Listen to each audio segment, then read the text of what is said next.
Chers enfants, c'est aujourd'hui que commence le parcours de préparation à votre première communion. Et je suis heureux de vous retrouver pour commencer avec vous aujourd'hui.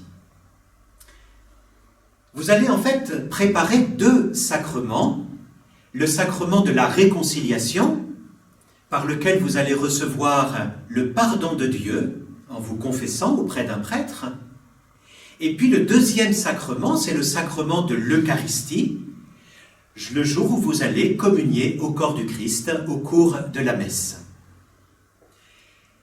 Votre vie chrétienne, elle a commencé le jour de votre baptême. Eh bien, aujourd'hui, nous allons découvrir le baptême de Jésus. Écoutons. En ces jours-là, paraît Jean le Baptiste, qui proclame dans le désert de Judée: Convertissez-vous, car le royaume des cieux est tout proche. Alors, Jérusalem, toute la Judée et toute la région du Jourdain se rendaient auprès de lui. Qui est ce Jean-Baptiste? C'est le dernier de tous les prophètes. C'est lui que Dieu a choisi pour accompagner le peuple d'Israël, pour qu'il se prépare à reconnaître en Jésus le Sauveur qui a été promis par Dieu. Les foules viennent à lui. Il leur dit: convertissez-vous. Convertissez-vous, c'est-à-dire détournez-vous de vos péchés. Arrêtez de faire le mal. Rapprochez-vous de Dieu. Adoptez un comportement qui soit bon, qui soit juste. Et tous ceux qui entendent l'appel de Jean-Baptiste viennent se faire baptiser. Tout en confessant leurs péchés, ils sont plongés dans l'eau. C'est un signe de conversion qui les prépare à accueillir la venue de Jésus. Écoutons. Alors paraît Jésus. Il était venu de Galilée jusqu'au Jourdain, auprès de Jean, pour être baptisé par lui. Jusqu'à ce jour, Jésus vivait en Galilée, avec Marie et Joseph, dans le village de Nazareth, occupé à son métier de charpentier avec Joseph. Voilà qu'il sort de Nazareth pour aller jusqu'en Judée, là où il va être baptisé.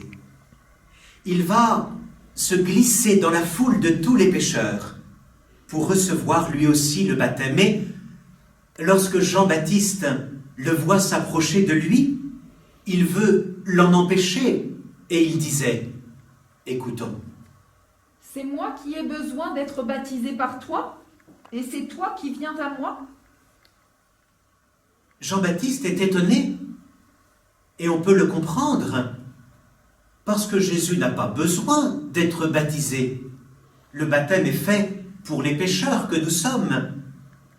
Et pourtant, Jésus insiste. Écoutons. Laisse faire pour le moment, car il convient que nous accomplissions ainsi toute justice. Alors Jean le laisse faire. Mais que veut Jésus? Pourquoi veut-il être baptisé alors que c'est lui qui vient nous sauver? Parce qu'il veut faire la volonté de son Père qui l'a envoyé. Et ce qui est juste, c'est qu'il se mette au rang des pécheurs, qu'il puisse être plongé dans toute cette foule de personnes qui a besoin d'être sauvées. Il veut partager notre vie d'homme, alors que lui est sans péché. Jean obéit à Jésus. Jean va le baptiser. Écoutons. Dès que Jésus fut baptisé, il remonta de l'eau, et voici que les cieux s'ouvrirent. Les cieux s'ouvrirent quand Jésus baptisé sort de l'eau. Qu'est-ce que cela peut bien vouloir dire? Les Juifs qui sont présents ce jour-là se rappellent ce que dit le psaume. « Ah, si tu déchirais les cieux, si tu descendais !» C'est l'attente de tout le peuple d'Israël que Dieu descende du ciel et vienne par son Messie sauver tous les hommes. C'est ce qui s'accomplit par la venue de Jésus. C'est ce qui s'accomplit au moment du baptême. Les cieux étaient en quelque sorte fermés. Dieu était aux cieux. Et voilà qu'avec la venue de Jésus, les cieux s'ouvrent. Jésus vient parmi les hommes et à travers le baptême, il se fait reconnaître comme celui qui vient nous apporter la vie. Écoutons. Il vit l'Esprit de Dieu descendre comme une colombe et venir sur lui. Lorsque Jésus sort de l'eau, les cieux s'ouvrent et l'Esprit Saint vient reposer sur Jésus comme une colombe. La colombe, dans le poème de la création, c'est le signe de l'Esprit qui plane sur les eaux. Cet Esprit descend sur Jésus parce que par l'Esprit, Jésus va réaliser une œuvre merveilleuse, une nouvelle création. Il va faire de nous des fils et des filles de Dieu. Écoutons. Et des cieux, une voix disait : Celui-ci est mon Fils bien-aimé, en qui je trouve ma joie. Quelle est cette voix qui vient du ciel et qui dit « Celui-ci est mon Fils bien-aimé » ? C'est évidemment la voix du Père des cieux, qui désigne Jésus comme son Fils. Jusqu'ici, Jésus était connu comme le fils de Marie et de Joseph, le charpentier de Nazareth. Mais avant d'être le fils de Marie, Jésus est auprès du Père, avant tous les siècles et depuis toujours. Comme nous le disons dans le « Je crois en Dieu », il est Dieu, Jésus. Il est Dieu né de Dieu. Il est le Fils du Père. Alors aujourd'hui, au bord du Jourdain, nous sommes en présence d'une manifestation de Dieu. Dieu se révèle comme Père, plein d'amour pour ses enfants que nous sommes. Il se manifeste comme Fils, le Fils bien-aimé du Père, et nous aussi appelés à devenir enfants de Dieu. Il se manifeste à travers la colombe comme l'Esprit Saint qui vient reposer sur lui, cet esprit d'amour qui unit le Père et le Fils, et les trois formant un seul et unique vrai Dieu. Un seul Dieu en trois personnes, c'est le mystère de la Trinité.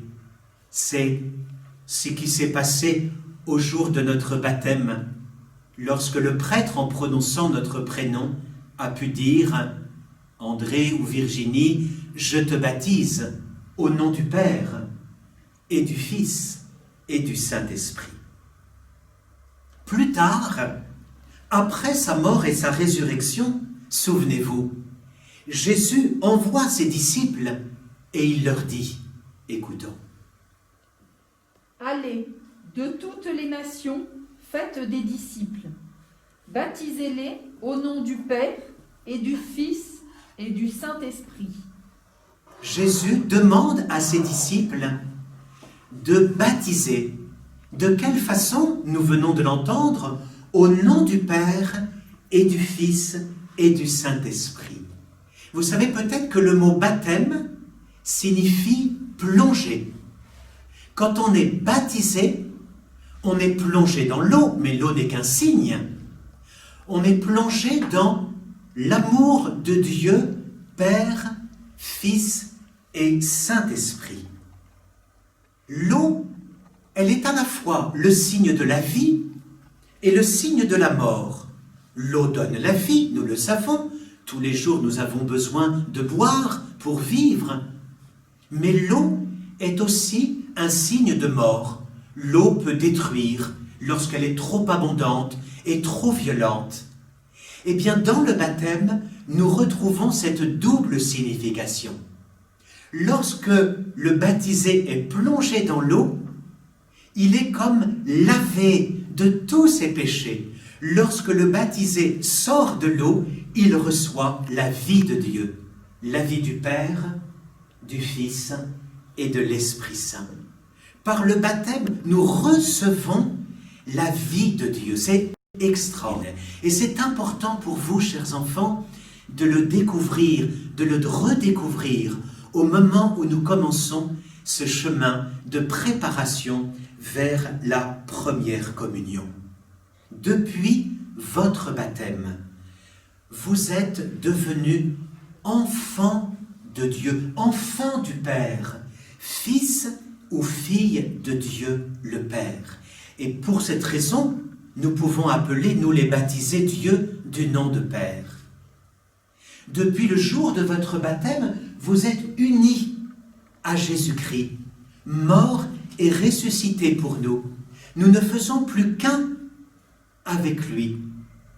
Et le nom de chrétien que nous portons depuis le jour de notre baptême vient de ce que nous sommes unis, greffés sur Jésus-Christ. Et puis depuis le jour de votre baptême, l'Esprit Saint est venu faire sa demeure en chacun de nous. Nous sommes devenus la maison de Dieu, la demeure de l'Esprit Saint. Vous voyez que le baptême est certainement le moment le plus important de notre vie chrétienne, puisque nous recevons un cadeau précieux, un don extraordinaire. La vie de Dieu vient en nous. Alors, chers enfants, nous vous souhaitons, avec les catéchistes, un très beau chemin de préparation et nous vous donnons rendez-vous d'ici quelques jours à travers une visioconférence pour pouvoir reparler de ce que je viens de vous dire aujourd'hui. Alors je vous souhaite une belle préparation et pour terminer, chers enfants, nous pouvons faire calmement, lentement, en pensant à ce que nous disons et ce que nous faisons, le signe de la croix, au nom du Père et du Fils et du Saint-Esprit. Amen.